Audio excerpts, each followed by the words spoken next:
I just mentioned in a recent video, a couple videos recently, that I rarely do videos on Fridays, Saturdays, and Sundays. But I did a video a week ago Saturday. That was only my second or third time doing a video on a Saturday. And I said among those 3 days, the most videos I've probably done have been on Friday mornings or Sunday afternoons and evenings. On Friday mornings or Sunday afternoons. I've actually done quite a few. Well, not that many, but I've done quite a few videos on a Friday morning and to a slightly lesser extent on a Sunday afternoon or Sunday evening. But in general, I don't do too many videos on those 3 days. But right now, as I speak, it's late Sunday afternoon.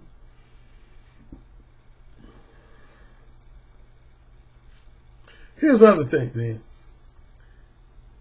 I'm going to give you some good news followed by bad news, which relates to the reason I'm doing this video. If you notice something about your boy Alan Roger Currie, starting with roughly my first video after Thanksgiving, I haven't really indulged in too many what I would call beef videos. Now, I've had philosophical disagreements. That's kind of different to me than a beef. But as far as, truly what I would call beef videos, because last year, as you all know, there was namely one podcast host who I had like an ongoing beef with. I don't really like to say his name on this show, but I have used at least 2 nicknames for him. One nickname, I refer to him as simply the old man, which is actually a nickname he uses for himself, the old man. And the secondary nickname, in my latter couple months talking about him, I refer to him as the Grim Reaper. The Grim Reaper. And you'll see in a few minutes why I call him the Grim Reaper. But yeah, man, starting with my first video after Thanksgiving, I didn't really do too many beef videos. I've just been talking about my own thoughts, opinions, beliefs, attitudes, etc. And I haven't even done too many videos addressing, at least not in a real harsh manner, my haters and critics. Anyway, all that to say this. A follower sent me a link to the Grim Reaper. The old man, aka the Grim Reaper, I guess did a video just this morning. Just this morning he did a video where he mentions my name at least a half a dozen times. Something to his credit he hasn't done in a long time. There was a period last year where he was mentioning my name like in 4 out of every 5 or 6 videos he did. He would find a way to mention my name. But I want to say in the last couple months, he hasn't really mentioned my name. This might be only like, I want to say that the second video I think I've heard about where he's mentioned my name. But the Grim Reaper, man, here's one of the Grim Reaper's bad habits, man. He has a bad habit of twisting people's words, including my own, of putting words in people's mouths, including my own, and offering revisionist history of stuff that went down. Very slanted, skewed revisionist history of stuff that went down between he and I. So I'm going to try to keep this video not too long, but as you know, I said on my last video, I always say that. I can't tell you how many videos I've said, this video is going to be under a half hour, and it ends up being like an hour, hour and 15 minutes.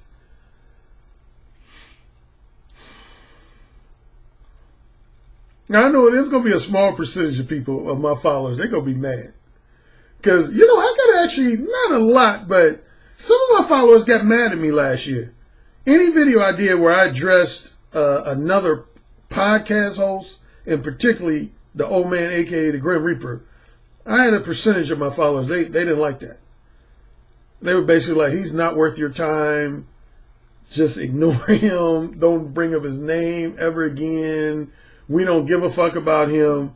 Like, he gets no love from the vast majority of my followers and listeners. He gets no love from them. I would say there's some followers who just flat out don't like him, and then most of my other followers, they're just indifferent towards him. They don't particularly hate him or dislike him. They just don't care about him. They don't feel like he has anything of value to add to their lives. But for better or for worse, I felt compelled to do what I would, I guess, call a rebuttal video to his video he did this morning. And this references my very last video, the video I did just 2 days ago, Friday. That was called, that was video podcast number 87. It was called How Women's Sexual and Hypergamous Nature Correlates to Male Violence. How women's sexual and hypergamous nature correlates to male violence. First of all, pay attention to the word correlates. Correlates. It does not, the title of my video was not called How Women's Sexual and Hypergamous Nature Guarantees That Men Will Become Violent. That was not the title of my video. It was not called How Women's Sexual and Hypergamous Nature Guarantees That Men Will Become Violent. Or how women's sexual and hypergamous nature directly results in the vast majority of men acting out in violence.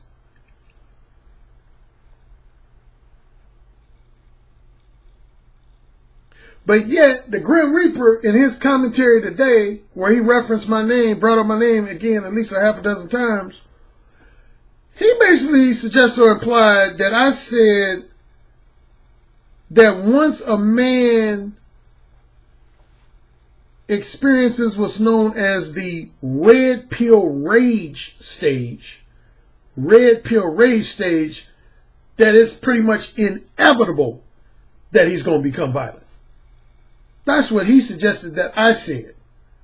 He suggested or implied that I said that if a man is in the red pill stage, see, there's, to recap, to refresh your memories, if you're not a part of the manosphere.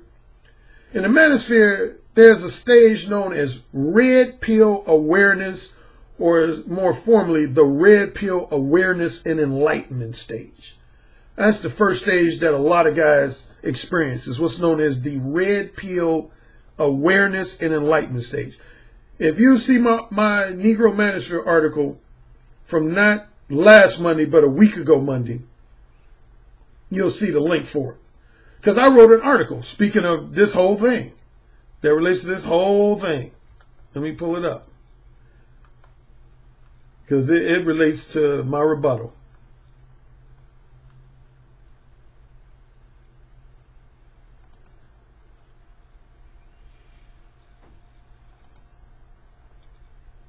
Excuse me. Okay. No, it was last month. I'm sorry. I said 2 weeks ago. No, it was my article just this past Monday. Monday, February 12th. The title of my article is called How Red Pill Rage Can Lead to Bitterness and Depression. Let me repeat that. It's called How Red Pill Rage Can Lead to Bitterness and Depression. So the first stage that happens is simply red pill awareness. That's basically when a man, and particularly a single heterosexual man, learns a lot about women's true manipulative nature, their true sexually duplicitous nature, their true promiscuous and or polyamorous nature, their true materialistic nature, and everything else related to them. That's when you first become enlightened to that you didn't know before. That's called the red pill awareness and enlightenment stage. And then what follows that stage for many men, not all men, but many men, what follows that stage is a stage known as in the manosphere as the red pill rage stage. Red pill rage stage. And that's when, after you become aware of just how manipulative the vast majority of women are, how sexually duplicitous the vast majority of women are, how hypergamous the vast majority of women are, how promiscuous and or polyamorous the vast majority of women are, you tend to go into a stage, it varies for men. Some men, this stage can last for like a day or two. Some men, it can last for a week or two. And I argued in my article, for a lot of men, it lasts indefinitely. The red pill rage stage. Some men become very, if only momentarily, a lot of men become very angry, bitter, and resentful towards women. They become very angry, bitter, and resentful towards women. That's why they call it the red pill rage stage.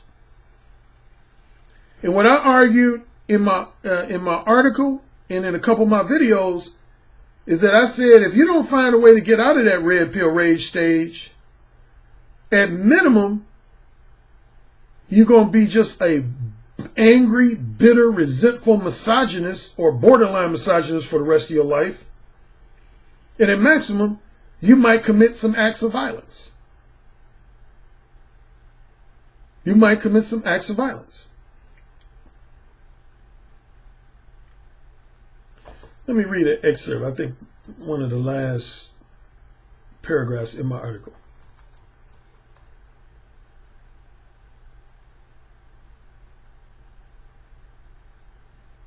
Okay, for my last section of my article, I divided it into like, I think, 3 sections. And the last section is called The Future of a Society Full of Single Heterosexual Men Suffering from Red Pill Rage. And here's what I wrote in that article last Monday. Many people believe that men such as Elliot Rodger and George Sodini only had a hard time letting their feelings of red pill rage diminish because these 2 men were mentally ill, something that the Grim Reaper points out about Elliot Rodger. Because these 2 men were mentally ill and emotionally unstable. This may be true, is what I say. This may be true. For society's sake, let us hope so. Because if those 2 men are more representative of the growing number of up-and-coming bitter misogynists, society as we know it may just be in trouble in the years to come.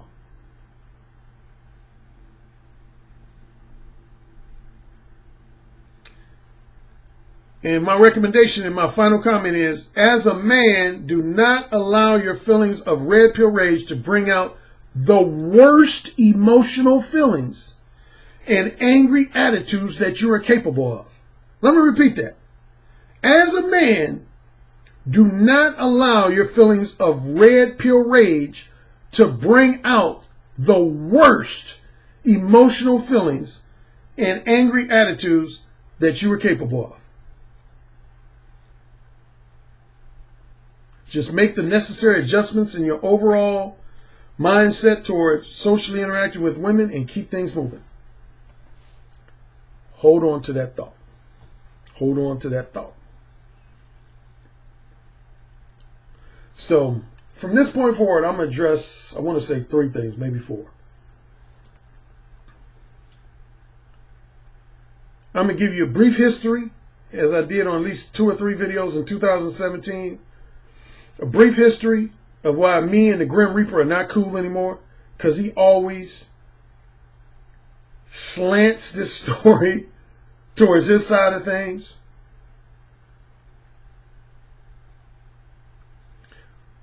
Also, in his video this morning, he made the comment that nobody has ever left egg on his face. Really? Insert dog face here. Really now? No one's ever left egg on the Grim Reaper's face before. Meaning when he said egg on his face, he basically asserted in his video this morning that he's never ever had anyone prove that something he said was either untrue, invalid, exaggerated, or embellished to some degree.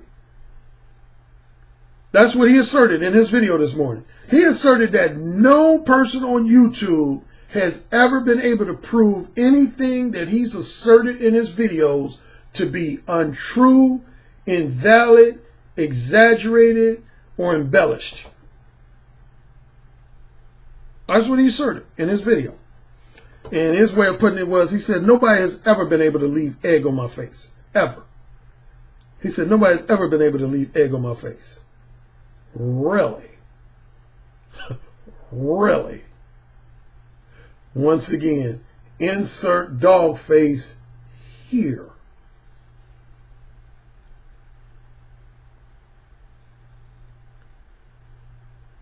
And then the final thing, I'm just going to rebut what he claims that I said or suggested or implied. Okay, let's start from the beginning. The Grim Reaper. How did we become connected? When were we cool, and when did we part ways? I had never heard of the Grim Reaper before. First time I heard of him was he tagged me in a tweet on Twitter. He tagged me in a tweet on Twitter, and it was a link to a podcast he did where he said that, I don't remember the exact title of the podcast. It was something to the effect of, Alan Roger Currie's advice does not speak to me. Alan Roger Currie's advice does not speak to me. I don't know if that was the exact title, but it was something similar to that. So I listened to it. I just burped. I'm sorry. That's burp number one. This stuff is good, man. Did I tell you that? This is Zevia. This is Zevia good, motherfucker. This is root beer. Oh, there go my webcam again. Falling down. So, in his video podcast, he went on to say that essentially that I couldn't relate to what he refers to as the everyday brother. The everyday brother. That's his moniker. He calls himself the voice of the everyday brother. Which is, if you really listen to the old man, aka the Grim Reaper, it's almost comical that he calls himself that. Because he speaks like anything but an everyday brother. That's the total irony in his moniker. He says he's the voice of the everyday brother, and then he uses unnecessarily polysyllabic terminology in just about all his video podcasts. One thing you learn if you worked in media, which I have, is you never want to alienate your audience with your vocabulary. You never want to do that. That's not to say that you should totally dumb down what people say, dumb down your vernacular, but you never want to alienate members of, like, that's a staple in in most evening news shows, a lot of talk shows. I mean, anybody who's worked in media or the entertainment industry knows that. You don't ever want to alienate your audience and use what some people would call pretentious language and vernacular. Grim Reaper does that all the time. All the time. All the time.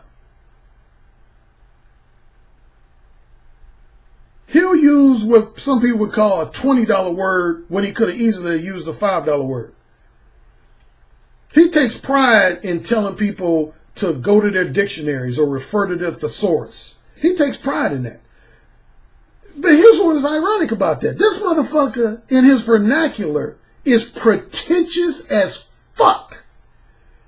And do you know that was his first criticism of me? Believe it or not, I know some of you are shocked. I'm shocked. That was actually that's how I came to know who he was. What is this on my lip? Yeah, that was his first criticism of me. He basically said that I was too middle class and too pretentious to be given the average everyday street brother advice. That was his first criticism of me. And again, when you listen to his video podcast, you'll understand how goofy and ironic that is. You talking about the pot calling the kettle black? I rarely use pretentious language on my video podcast. Rarely. Every blue moon, maybe. I rarely speak to my listeners and viewers using ultra polysyllabic language and vernacular. Now, if I'm doing a workshop or a speaking engagement and I know that 90% of my audience is highly intelligent academic types, then I'll switch to that type of vernacular. But when I do my YouTube videos, I try to put my stuff in as much in layman's terms as possible. Matter of fact, that's one of my compliments I get from a lot of people. They say, Alan, you know how to simplify a lot of shit that could be complicated.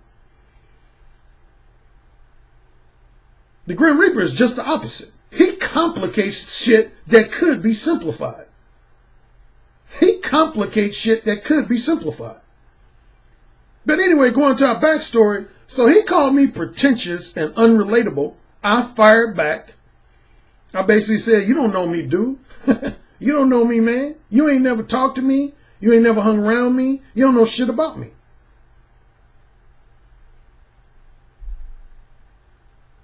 So you need to shut the fuck up. And he actually apologized. To his credit, he apologized. I'll put the link, because I got an excerpt of his apology. He actually apologized to me. And then shortly after that apology, I want to say, I don't know, maybe 2 or 3 weeks after that apology, he issued that apology to me. That was in early fall of 2015. Yeah, that was in early, I want to say like around maybe September of 2015 was when he issued that apology. And then, again, about 2 or 3 weeks later, I have a person who's been following me on Blog Talk Radio for years, who's actually met the Grim Reaper in person. His name is Alex. He's originally from Haiti. And very intelligent brother in the manosphere and social media dynamo. He lives in Philadelphia. He's been listening to my Blog Talk Radio show probably since 2008. And anyway, he wrote me a Facebook message. He said, hey, man, you need to pay attention to the old man. And I was like, why? He's like, man, he's starting to plug your books like crazy, man. He plugs your book, particularly The Possibility of Sex. He did like a whole video podcast praising your book, The Possibility of Sex. I said, really? So I went and checked him out. And yeah, sure enough, he was. He was plugging the shit. He plugged at least 3 of my 4 books. Well, no, at that time, I didn't have one of my books out yet, so I take that back. The Beta Male Revolution had not come out. Matter of fact, I got a side note on that. So again, this was fall of 2015. He would heavily promote The Possibility of Sex, and to a lesser extent, he promoted Mode 1. He hardly ever promoted Who Said Again. Although he did write me one time on Twitter and said that he had purchased the audiobook of Who Said Again, but obviously there must have been something in that book he didn't like, because I never heard him promote that book on his show. Or if he did promote it, he might have promoted maybe once. But the biggest book at that time, fall of 2015, he promoted was my book, The Possibility of Sex. And then from there, from time to time, I would call into his Blog Talk Radio show. Well, sometimes, 2/3 of the time, he would invite me to participate in his Blog Talk Radio shows. And I'd say probably 1/3 of the time, just on my own, I would call into his show if I heard him talking about something interesting. And so I would say starting with roughly October of 2015, all the way up until May of 2017, we were pretty cool. Not only would I call into his show and I allowed him to promote my books on his YouTube channel, but I would say an average of maybe once, sometimes twice a month, we would even chop it up on the phone privately. We would talk on the phone about different shit, either related to his video podcast or this and that. Now, the first thing I told him, though, either the first or second time I called into his Blog Talk Radio show, I told him this specifically.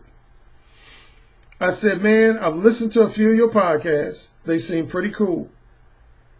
I said, but I notice you tend to target black women a lot. And I said, I'm not a brother who does that.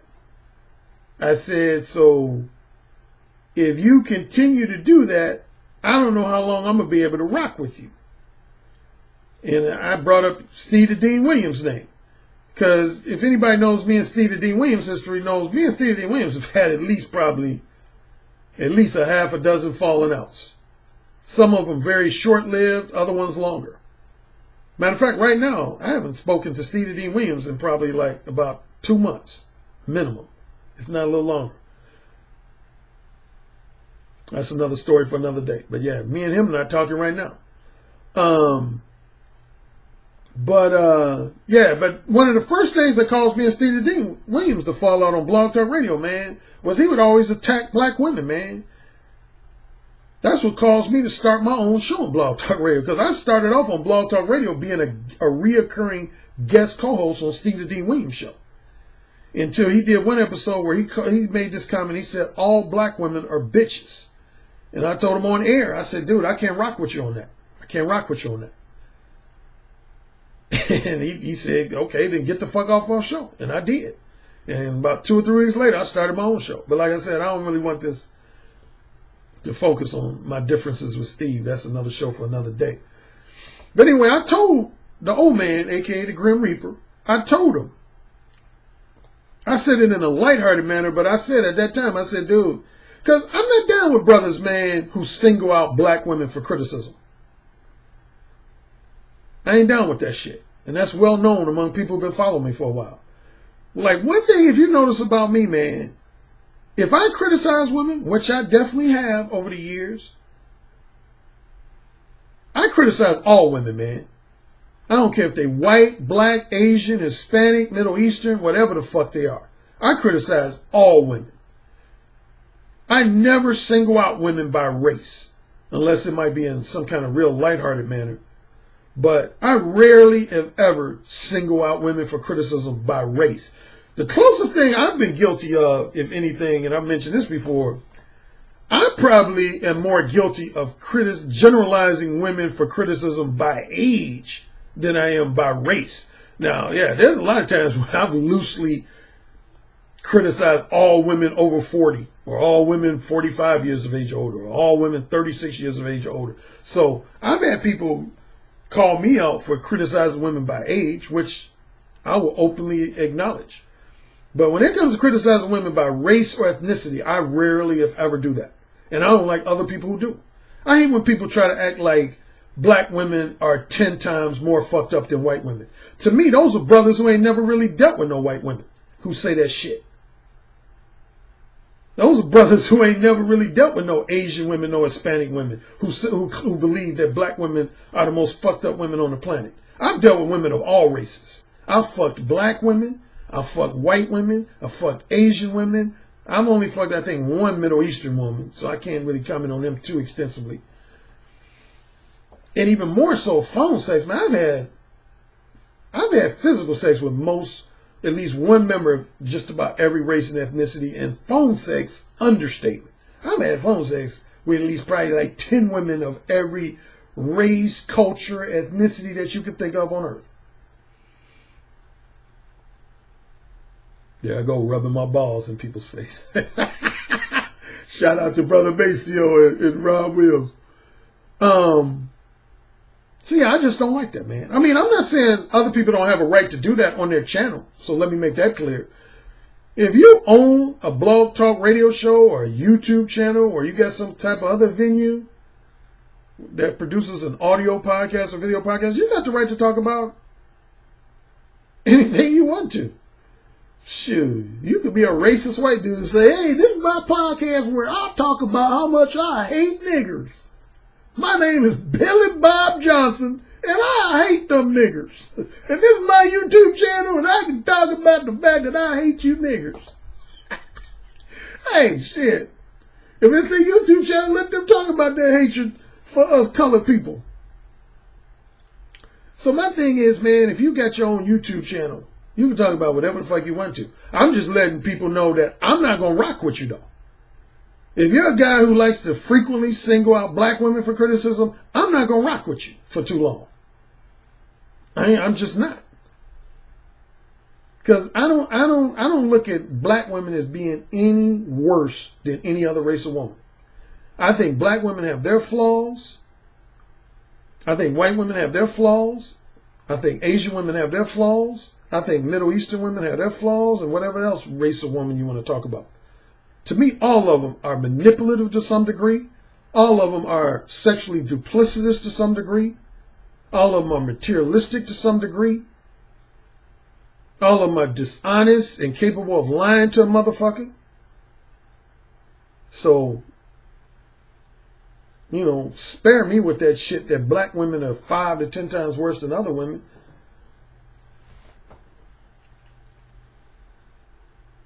Now, skipping over some shit, like I said, we remain cool, starting with roughly, here's where I want to bring in my last book in.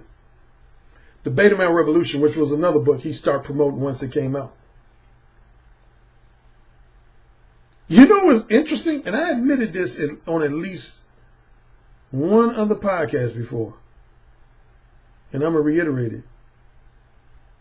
Here's what's interesting about the Grim Reaper, man.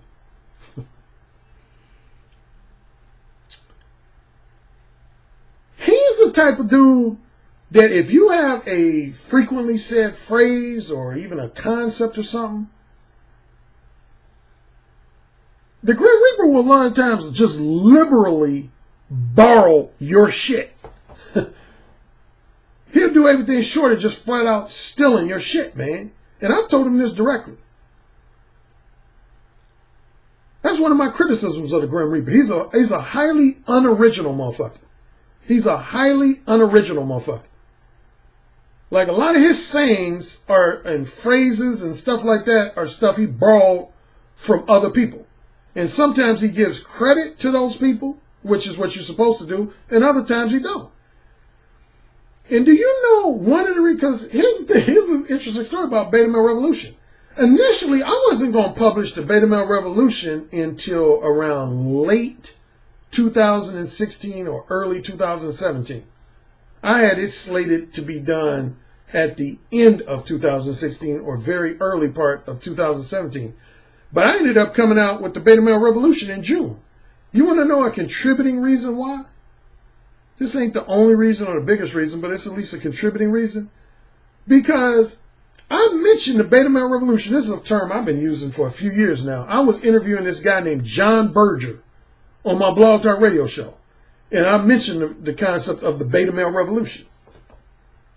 Guess who took that phrase and started using it more than me? The Grim Reaper. It tripped me out. I told my brother about it, man. He was tripping. I said, man, this dude is using my phrase almost like he came up with it. I would listen to his podcast. It'd be different if every time he used it, he would give me credit and say, yeah, I'm going to borrow Alan Roger Currie's phrase of the Beta Male Revolution. Then I wouldn't have no problem with it. But he was starting to use the phrase of the Beta Male Revolution as if either A, he came up with it, or B, as if it was a universal phrase that everyone in the manosphere uses. No, that was my shit. I came up with the phrase, the Beta Male Revolution. I came up with that phrase. I started using that, I want to say back in like 2011 or 2012. I started using the phrase, the Beta Male Revolution. And yeah, starting with right after that interview with John Berger, all the way up until the time I came out with that book, man, I would hear him mentioning the phrase "the beta male revolution" on his show, and most of the time he wouldn't attribute it to me. He would act like he would say it as if he came up with it, or as if it was like just a universal phrase that everyone in the manosphere uses. And that's when I said to myself, I said, no, I'm going to come out with this book right now. Fuck waiting until like December of 2016 or January 2017. I'm going to come out with this book to let motherfuckers know that that's my shit. That's my shit.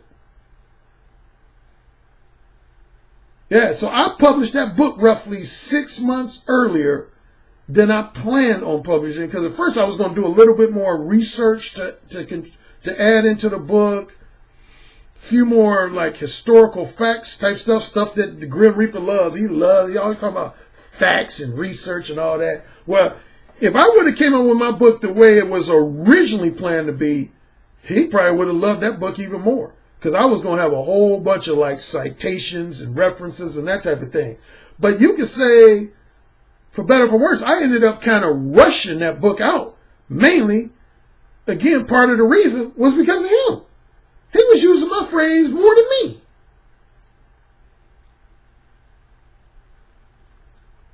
But anyway, that ain't what caused us to fall out. Here's getting to the point. I went on a long, drawn-out way. But here's where we finally fell out. Well, actually, for me, it was technically two things that made us fall out from my end. The first thing he did that made me look at him differently, man, was one time O'Shea Duke Jackson, who most of you all are familiar with, he's the editor-in-chief of the Negro Manosphere. He was doing an interview with me on his YouTube channel, and the Grim Reaper found out about it, and he wrote me. He said, hey, man, can I, like, join in when O'Shea interviews you? And I said, sure.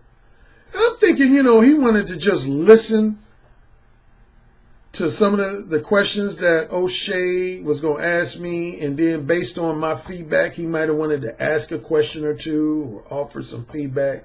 So I didn't really have any problem with that. But this motherfucker came on O'Shea's show and essentially damn near took over his show. And I kind of put at least partial blame on O'Shea for allowing him to do that. Because, see, me, the person I am, I would have never allowed anybody to do no shit like that on my show. I would have never allowed. But yeah, I was about to go off on the motherfucker. I held back. But I was about to go off on him on O'Shea's behalf. Because this motherfucker, like, for the first, like, half hour to 45 minutes of the interview, the Grim Reaper just, like, took it over. So that was the first thing, major thing about him that rubbed me the wrong way. I didn't like that. I told him. I called him right after the show, and I told him that. I said, dude, I didn't like what you did, man. And his defense was, he said, well, O'Shea knew I was going to do that. That's what his defense was. He said, oh, I told O'Shea ahead of time I was going to do what I did. So he doesn't have a right to be mad because I told him ahead of time. Now, O'Shea didn't concur with that. O'Shea said that the Grim Reaper told him ahead of time he was going to ask a few questions. A few. He didn't tell him ahead of time he's going to take over the motherfucking show. And I'm sorry, but I believe O'Shea on this. I don't know any motherfucker that's just going to let another motherfucker just take over their show. So that was kind of, you could say, red flag number one that I didn't like. And the bigger red flag was I did this video called Direct versus Indirect and How to Prevent False Date Rape Charges. Direct versus Indirect and How to Prevent False Date Rape Charges. As you know, I had a woman who was a big proponent of a date rape activist named Katie Costner, who's all about preventing women from being date raped, and to a lesser extent, she's about helping men prevent themselves from being charged with date rape. And so that's one of the things that prompted that particular video. I was highlighting the fact that Katie Costner was a big proponent of Mode 1. Anyway, without getting into too many lengthy segues, there was one portion of the video where I specifically said a lot of men in society, they can't handle being rejected by a woman or ignored by a woman. They can't handle that shit. to the point where it will cause some men to just act out when they get rejected or feel like they're just being indefinitely ignored by a lot of women that they're attracted to. And then I brought up Elliot Rodger and George Sodini. Like George Sodini, he says in his manifesto that was one of the things that led to his violent spree. He was very, very frustrated over being rejected. He was tired of being rejected. Elliot Rodger, man, pretty much the same thing. Both of those dudes, man, they hated. Like Elliot Rodger had an entitlement problem. If you read his manifesto, which I did, matter of fact, I read it right after me and the Grim Reaper fell out. It's like 31 pages, I want to say. I read that whole motherfucker. I read it twice, actually. Elliot Rodger, you can be dismissive and just simply say, like the Grim Reaper does, oh, Elliot Rodger is mentally ill. Oh, Elliot Rodger is mentally ill. Yeah, okay. He was intelligent enough to write that motherfucking manifesto. He was intelligent enough to, I mean, it ain't an inarticulate manifesto. That shit is articulately written. That motherfucker was intelligent and articulate enough to write down that manifesto. So I ain't going to just dismiss him as some mentally ill dude. The dude had an entitlement problem, man. He literally thought he should be entitled to the companionship of beautiful, sexy women. He thought he should be entitled to the companionship of beautiful, sexy women. Anyway, on this video, I said, man, you don't want, if a woman that you're attracted to is not attracted to you, you just got to accept that. You just got to accept that and move on. Grim Reaper comes in my comment section and says, Elliot Rodger is entitled to his preferences. And I say, what the fuck does that mean? And then he basically goes on to say that I suggested that men should settle for women that they're not attracted to. Which I never said. I never said that. I never said that in that video. I never said a man should settle for a woman he's not attracted to or try to hook up with a woman he's not attracted to. But what I did say that comes close to that is I said, if you're attracted to either a particular individual woman or a type of woman, like say your type of woman is women who are blonde with blue eyes and big tits. If no woman who's blonde, blue eyes, and big tits is reciprocating your romantic or sexual desires, interests, and intentions, then you need to start thinking about hooking up with redheads or brunettes. You would be a foolish motherfucker if your type, specific type, is blonde, blue-eyed, big tit women, but you've already approached 75 women who fit that nature, and all of them have flat out rejected your ass. So I stand by that statement. If a woman you're attracted to ain't attracted to you, you need to move the fuck on. You need to move the fuck on.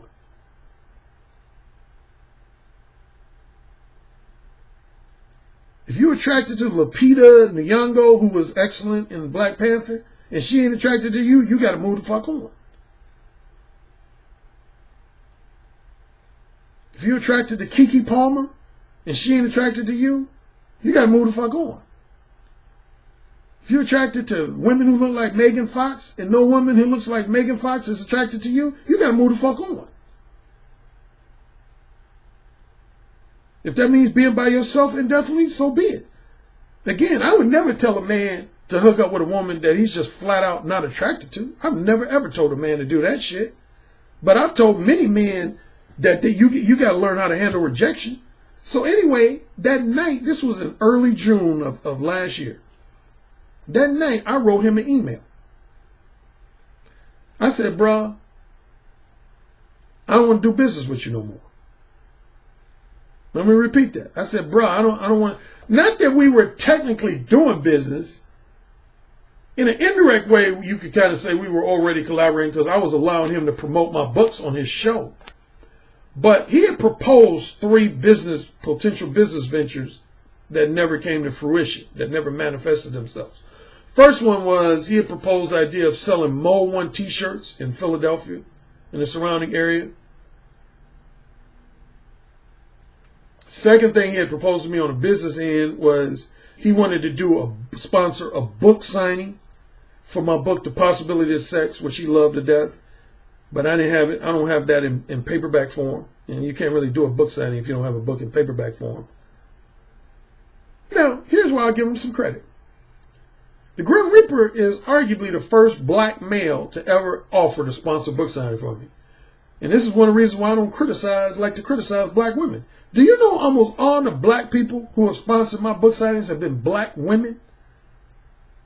All of the people, particularly black people, who sponsored a book signing for me, I've had about, I think, between 2006 and roughly 2008, 2009, I probably had about 7 or 8 book signing events. I would say just about all of those were sponsored by black women. That's why you'll never hear me dogging out black women, man. Black women have tried to help me sell more books. Why am I going to hate on black women when they've tried to? I've never had a black man say, hey, Alan, I want to do a Mo 1 book signing. Or I want to do a book signing for Ooh, Say It Again. Or I want to do a book signing for The Possibility of Sex or The Baby Bell Revolution. Grim Reaper, again, to his credit, he was the first one to offer to do a book signing for one of my books. That was the second thing. Then the third and final thing he proposed was a potential documentary about the growing animosity between black men and black women. Now, a quick side note on that proposal, I had actually already tried to do that on my own. Matter of fact, I'm going to try to find the link and put it in my comment section. I actually, in 2013, was going to do a documentary called Chasm. Chasm. It was going to be about the growing animosity between black men and black women in today's dating scene. But I didn't get any. I tried to do a crowdfunding deal, and I didn't get the crowdfunding that I wanted, so I let it go. But yeah, I was actually going to do that on my own. But the Grim Reaper wanted to do that. So anyway, there was 3 things he had proposed doing to me business-wise, in addition to offering to promote my books on his show. So I wrote him an email saying that, dude, and I specifically told him, I said, on a personal level, I don't have no beef with you. See, he never mentions that when he tells his story of us falling out. He never mentions that. I told him, I said, on a personal level, I don't have no beef against you. But I said, on a purely business level, I said, I can't rock with you no more. I can't rock with you no more. I said, I didn't like the Elliot Rodger comment you made in my comment section, as well as you diminished my statements about preventing date rape. He basically made some comments acting like, regardless of whether you mow one or not, women are still going to try to accuse you of date rape. And I just said, dude, I don't want to do no business with you. Here's the first egg on his face. Since he says nobody's ever laid egg on his face, I heard him be interviewed by a brother named Brother X. The same interview I referenced in my last video. Brother X was criticizing the Grim Reaper because Grim Reapers have been having an ongoing beef with BGS Itmore, another podcast host. And he brought up BGS' daughter in one of his arguments. And Brother X criticized him for that. And the Grim Reaper said, well, BGS Itmore has brought up his daughter himself publicly. So once you bring up somebody publicly, that's fair game. And you know what? For the most part, I actually agree with him. If somebody goes on a radio show or podcast program and talks about the fact that they're having marital problems, then their marriage becomes fair game to talk about by other people. So for the most part, I actually agree with the Grim Reaper. But here's what he said after that, though. Here's what he said that's interesting, that I can quickly nullify the validity of this statement. He told Brother X, he said, I never bring up stuff about people on a personal level unless they put it out in the public first. Those are his exact words. He said, I never bring up stuff about people that may be private unless they introduce it to the public first. Insert dog face here. You know what this motherfucker, the Grim Reaper, did? That totally contradicts that statement of his? I just mentioned that I sent him an email during the first week of June, letting him know I didn't want to do any potential business collaborations with him. This motherfucker read excerpts of a private email on his podcast channel, on his YouTube channel. He read excerpts of emphasis on private. He read excerpts of a private email I sent him. Egg on your motherfucking face, nigga. I know I just kind of contradicted myself. Don't ever tell no motherfucker you ain't never talked about shit that somebody introduced public. I never talked about that email publicly until you did. Until you did. You read excerpts of my private email to you, to your YouTube listeners. You ain't got no credibility, bro.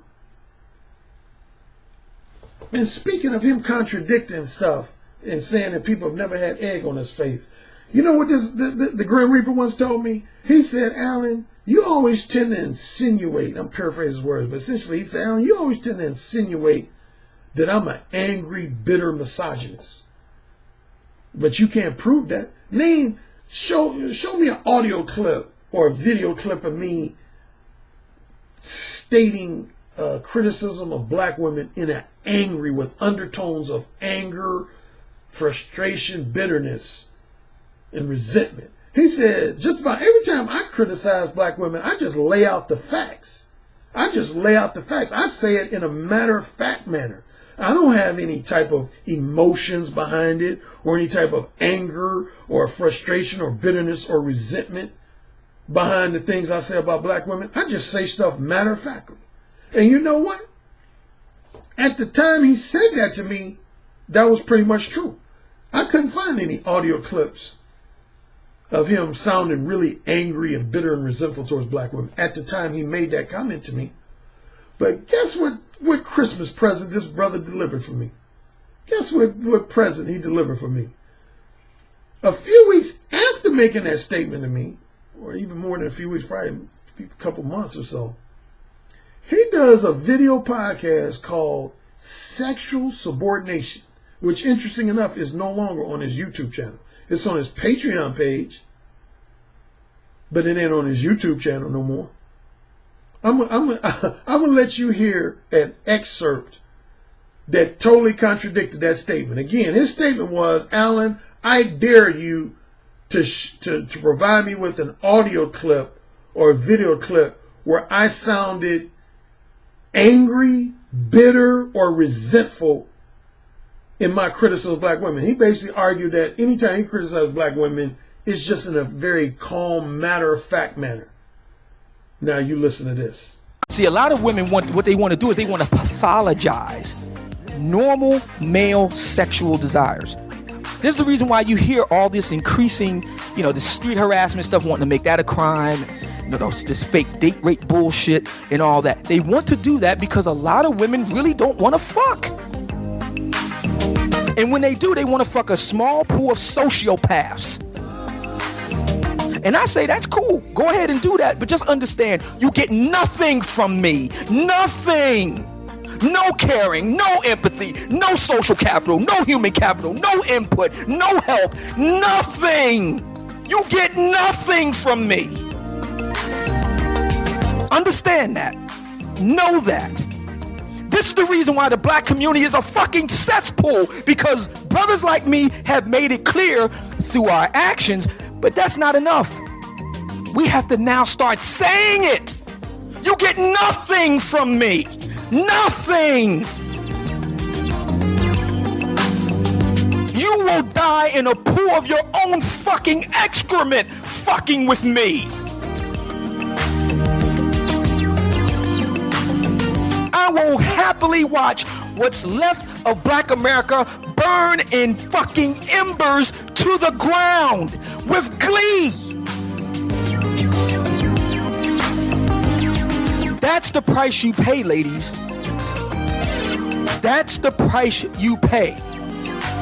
And you will pay it. I am the Grim Reaper up in this motherfucking bitch. You will pay. You will pay. I know I just kind of contradicted myself. insert dog face here.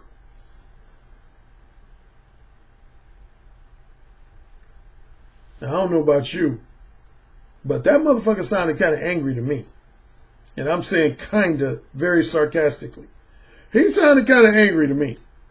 He sounded kind of bitter and resentful to me. Now you know why I refer to him as the Grim Reaper. Motherfucker called himself. He said I'm the Grim Reaper up in this bitch. You will pay. You will pay. Big ass egg on your face, motherfucker.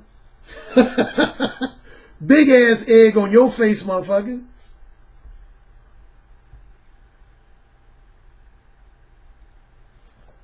That's a big ass egg on your face. After telling me, Alan, I challenge you to show me, provide me with an audio clip where I sound angry or frustrated or bitter and resentful. When I criticize black women, I just do it in a very factual, matter-of-fact manner.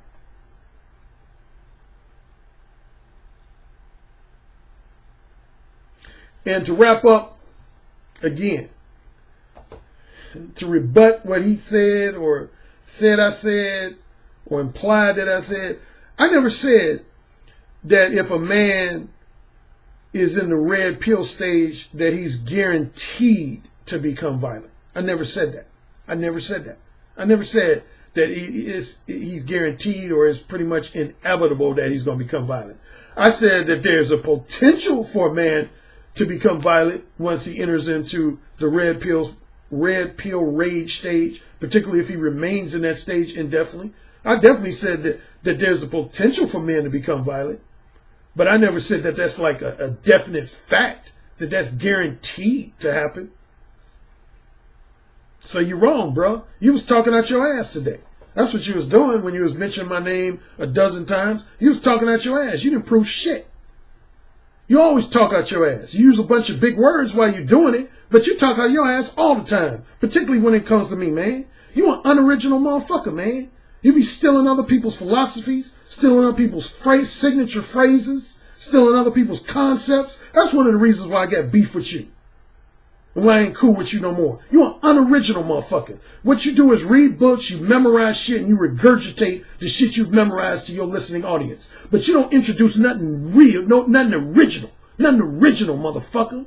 I'm an original motherfucker. That's why I got 4 books. Plus. That's why I'm on Wikipedia, motherfucker, because I'm original. I don't just read other people's shit and highlight the shit that they've done research to say. I propose my own beliefs and my own theories because I'm a visionary. I'm an original motherfucker, man. I got my original terminology and signature phrases. I don't have to steal everything from Tom Likas and David Buss and whoever else you always, Tommy Sotomayor and all the other motherfuckers you steal shit from. Mr. Everyday Brother, you pretentious motherfucker. You anything but an everyday brother. You're the furthest thing from an everyday brother. You're the furthest thing from an everyday brother. I'm 10 times more the everyday brother than you will ever be at any point in your motherfucking life.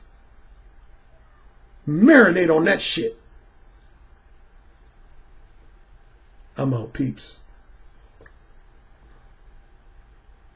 Yes, sir. Say it again. Yes, sir. Who's the king? Alan, you're the king. Say it again. Alan, you're the king. You're dominating me. Say it again. Alan, you're dominating me right now. Mode 1. Mode 1. Daddy, can I go, please? You're the king. Say it again. Oh, you're the fucking king. Yes. Yes. Yes.